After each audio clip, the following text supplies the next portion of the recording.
Hi hello வணக்கம் and welcome to 70mm channel. So இன்றைக்கி இந்த வீடியோவில் நம்ம பார்க்க போகிற இன்ட்ரெஸ்டிங்கான ஒரு நியூஸ் காசிப் என்னன்னு பார்த்தீங்கன்னா, எனக்கு ரொம்ப ரொம்ப பிடிச்ச ஒரு நடிகை. ஸோ சில நடிகைகள் இருப்பாங்கல்ல, இவங்கெல்லாம் பார்த்தா வந்து கண்ட்ரோலே பண்ண முடியாது அப்படின்னு சொல்லக்கூடிய நடிகைகளில் இந்த நடிகை வந்து ரொம்ப முக்கியமான இடத்த வந்து இப்போ ரீசெண்டாக, ஸோ இதுக்கு முன்னாடி நடித்த படங்கள் எல்லாம் விட இப்போ ரீசெண்டாக இவங்க மேலே இருக்கக்கூடிய அந்த க்ரஷ் வந்து பசங்களுக்கு எல்லாமே இன்க்ரீஸ் ஆகிருக்கு.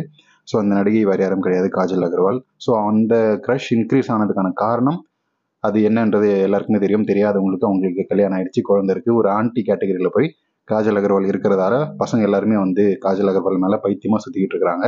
ஸோ என்ன விஷயம் அப்படின்ற நம்ம டீட்டெயிலாக வீடியோக்குள்ள போய் பார்க்கலாம். ஸோ நடிகை காஜல் அகர்வாலுக்கு வயசு இப்போ 38 ஆகுது. சினிமா வாழ்க்கையில் இருந்துட்டு ரொம்ப பிஸியாக இருந்த சமயத்திலே வந்து கல்யாணம் பண்ணிக்கிட்டாரு. 35 வயசுக்கிட்ட இருக்கும்போதே வந்து கல்யாணம் வந்து பண்ணிக்கிட்டாரு. இப்போ ஒரு மிகப்பெரிய தொழிலதிபரை கல்யாணம் பண்ணி செட்டில் ஆயிட்டாரு. ஸோ மும்பையை சேர்ந்த இந்த நடிகை அந்த பக்கம் வந்து ஹிந்தியில் ஏகப்பட்ட மாடல் ஆக்டர்ஸ் அந்த அந்த லைஃப்பில் வந்து தன்னுடைய கரியரை வந்து ஸ்டார்ட் பண்ணார் மாடலிங்கில். அதுக்கப்புறம் அடுத்தடுத்து சினிமா வாய்ப்பை வந்து ஹிந்தியில் தேடினார். அவருக்கு வந்து சுத்தமாக வாய்ப்புகள் கிடைக்கவே இல்லை. உங்களுக்கெல்லாம் யார் வாய்ப்பு தருவா, உங்கள் ஃபேஸ் வந்து சினிமாவுக்கு செட் ஆகாது அப்படின்னு சொல்லி நிறைய பேர் வந்து காஜல் அகர்வால் வந்து திருப்பி அனுப்பிட்டாங்க. ஸோ ஆனால் சவுத் இந்தியன் சினிமா இவரை வந்து வரவேற்றுச்சு அப்படின்னு தான் சொல்லணும். இவர் 2004 வந்து ஹிந்தியில் ஒரு படம் பண்ணார். ஸோ கஹூன் அப்படின்ற ஒரு ஹிந்தி படத்தில் டெபியூ ஆனார். அதுக்கப்புறம் அவருக்கு வாய்ப்புகள் கிடைக்கவே இல்லை. படமும் வந்து அட்டர் ஃப்ளாப் ஆச்சு.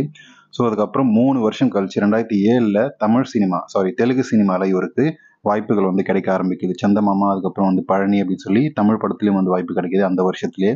ஸோ ஒரு 3 படம் வந்து தெலுங்குல பண்ணுறாரு. எல்லாமே வந்து நல்லா ஓடுது. அப்புறம் பழனியும் வந்து ஒரு டீசெண்டான ஒரு இது கிடைக்கிது தமிழ்ல. அதுக்கப்புறம் அவருக்கு வாய்ப்புகள் கிடைக்கலனாலும் தெலுங்கு பக்கம் வந்து கம்ப்ளீட்டாக வந்து கான்சன்ட்ரேட் பண்ண ஆரம்பித்தார்.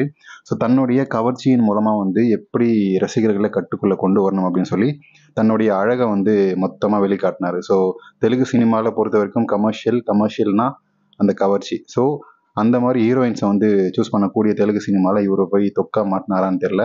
ஆனால் இவருடைய அந்த கரியருக்கு ரொம்ப ரொம்ப பூஸ்டாக இருந்தது இவருடைய அந்த கவர்ச்சி, இவருடைய அந்த அழகும் தான். ஸோ ஏகத்துக்கும் வந்து நடிகை காஜல் அகர்வால் கவர்ச்சியை வந்து கட்ட வைத்து விட்டார். ஸோ எவ்வளோ வேணால் வந்து கவர்ச்சி காட்டுறான், படுக்கை காட்சி காட்டுறான், ஆனால் முத்த காட்சி மட்டும் கிடையவே கிடையாது அப்படின்னு சொல்லி ரொம்ப ஸ்ட்ரிக்டாக இருந்த நடிகை அதையும் வந்து உடச்சி எறிஞ்சார். மகேஷ் பாபு படம் வந்து அவருக்கு ஃபர்ஸ்ட் டைம் வந்து சாய்ஸ் கிடைக்குது, அந்த படத்தில் நடிக்கக்கூடிய வாய்ப்பு கிடைக்குது. அந்த வாய்ப்பை வந்து ஏன் விடணும் அப்படின்னு சொல்லி தான் வந்து அந்த பிஸ்னஸ் மேன் படத்தில் 2011 ரிலீஸ் ஆகுது. அப்போது அதில் மொத்த காட்சியில் நடிச்சிருப்பார். படுக்கறையில் போட்டு மகேஷ் பாபுவே வந்து பிசைஞ்சு எடுத்திருப்பாரு. ஸோ அந்த மாதிரி நிறைய ரவி தேஜா படங்கள், சிரஞ்சீவி மகனான ராம் சரண், அப்புறம் வந்து சிரஞ்சீவி கூடயும் அந்த படங்கள் பண்ணியிருக்காரு. ஸோ இந்த மாதிரி நிறைய நடிகர்களோட முன்னணி நடிகர்களோட படங்கள் பண்ணியிருக்காரு. எல்லா படங்கள்லையும் வந்து கவர்ச்சி வந்து பயங்கர தூக்கலாக இருக்கும். ஸோ எந்த மாதிரியெல்லாம் கவர்ச்சி காட்டியிருக்காரு அப்படின்றத வந்து நம்ம ஒரு ஒரு கிளிப்பாக வந்து இந்த வீடியோவோட கடைசியில் போட்டிருக்கோம். அந்த கிளிப்பெல்லாம் வந்து நம்ம இப்போ பார்க்க போகிறோம். ஸோ முதல் கிளிப்பை வந்து குதிரை மேலே ஒரு குதிரை சவாரி செய்கிற மாதிரி அவருடைய முன்னழகு குலுங்க குலுங்க அந்த வீடியோ வந்து இன்ஸ்டாகிராமில் அவரே போஸ்ட் பண்ணியிருந்தாரு. ஸோ அதுக்கப்புறம் மகதீரா இந்த படத்தில் டாப் ஆங்கிளில் கேமரா வைக்க போகிறோம் மேடம். ஸோ நீங்கள் வந்து குதிக்கிறீங்க, உங்கள் முன்னழகு வந்து கேப்சர் ஆகுது, அது மட்டும் இல்லாமல் உங்களுடைய இடையழகும் கேப்சர் ஆகுது அப்படின்ற மாதிரியான சீன் வந்து சூப்பராக வச்சு எக்ஸ்பிளைன் பண்ணி அதையும் வந்து கச்சிதமாக வந்து அவ்வளோதானே சார், இதெல்லாம் ஒரு மேட்ரு அப்படின்னு சொல்லி காட்டுற மாதிரி அவர் காட்டியிருப்பார் அந்த முன்னழகு ஃபோக்கஸ். ஸோ நிறைய அவருடைய கவர்ச்சிகள் வந்து இடையழகும் முன்னழகும் வந்து ஃபோக்கஸ் பண்ண மாதிரியே இருக்கும். ஸோ எது காட்டினா ரசிகர்களுக்கு பிடிக்கும் அப்படின்றது நல்லாவே தெரிஞ்சிருக்காரு.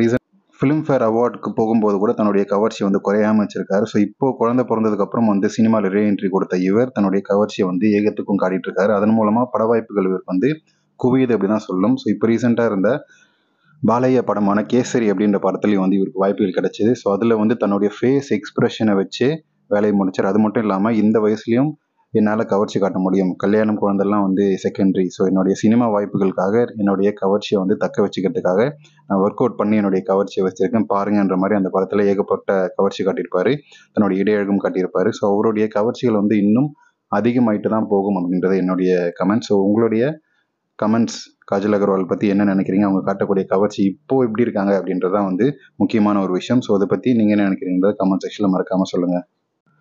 ஸோ முன்னாடி இருந்த கவர்ச்சி ஒரு ரகம்னா இப்போ காட்டக்கூடிய கவர்ச்சி வேறு ரகமாக இருக்குது. ஸோ வீடியோ பிடிச்சிருந்தா லைக் பண்ணுங்கள், ஷேர் பண்ணுங்கள், சப்ஸ்கிரைப் பண்ணுங்கள்.